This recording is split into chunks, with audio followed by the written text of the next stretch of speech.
Welcome back to rotations on the coordinate plane. All right, when we left off, we were still rotating triangles. So let's go ahead and take this triangle and rotate it 180 degrees. So remember, rotations are going in this direction. And so this triangle should be, this would be a 90 in this quadrant. So it's going to be over here in quadrant 2. So let's go ahead and do our little chart again. So I like to do, even though I'm only doing a 180, I go ahead and set up my whole chart. Just kind of keeps me straight. And so I know for 90, reverse, same, and reverse, all right?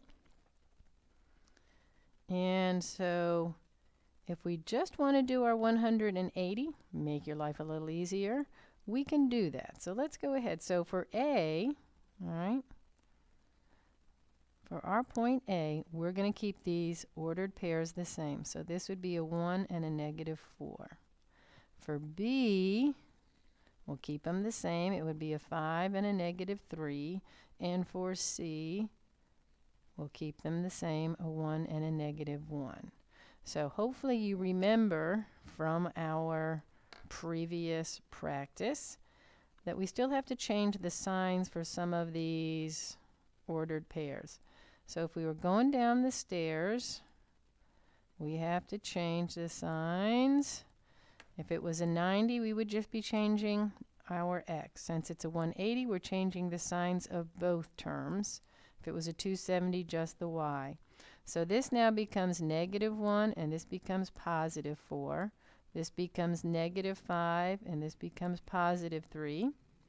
And this becomes a -1, and this becomes a +1. That doesn't want to write over that ink. So let's go ahead and graph. A now would be -1, +4. So -1, 2, 3, and 4. So there's my A1.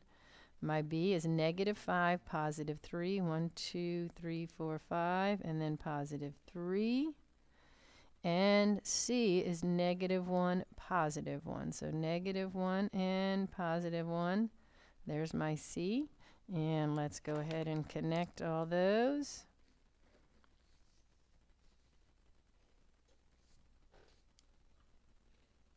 And so now we have rotated that triangle 180 degrees. All right, and see how it went from being in quadrant 4 up to quadrant 2. All right, now let's talk about another situation.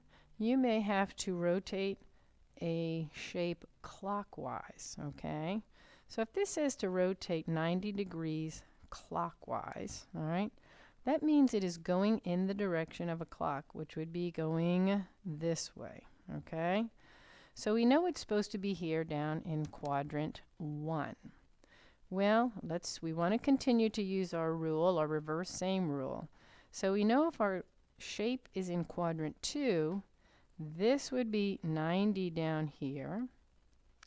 This would be 180 here. And going up here, this would be a 270 degree rotation.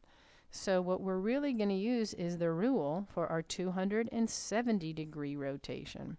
So a 90 degree clockwise rotation is really the same as a standard 270 degree rotation rule. All right, so let's go ahead and set up our chart. All right, so 90, 180, 270, and reverse, same, reverse.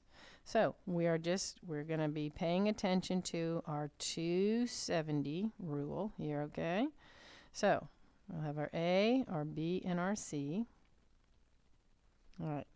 So we have to reverse the terms for the 270. So that means I would have 4, -5. I would have 4, -1 here. And for C, I'd have +1 and then -1. And the rule for changing the sign going down the stairs, all right, we would be changing only our y value, all right. So the negative 5 becomes positive, the negative 1 becomes positive, and this negative 1 becomes positive. So our A prime is now 4, 5. So 1, 2, 3, 4. 1, 2, 3, 4. So there's our A prime. B prime is going to be 4, positive 1. So 1, 2, 3, 4, positive 1.